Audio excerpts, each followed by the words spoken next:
There we go. The number -4 is plotted on the number line below.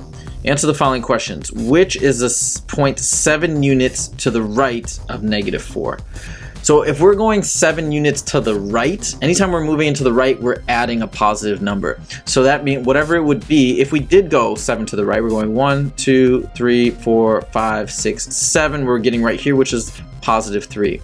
But effectively, all we're doing is we're adding 7 to the stationary point. So where is -4 plus 7? Right here.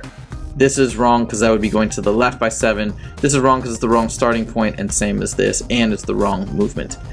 Which is a 0.7 units to the left of -4? Well, again, if we're going to the left, now we'd add a -7, or we'd subtract 7, same thing.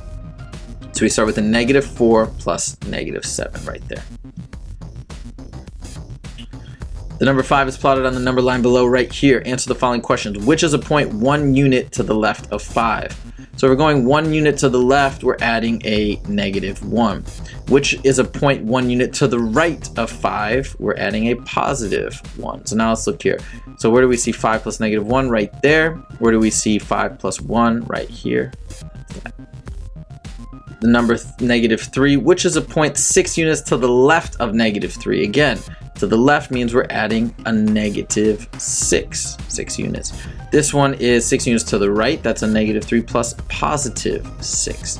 So -3 plus -6 is right here. Oops. -3 plus +6 is right there.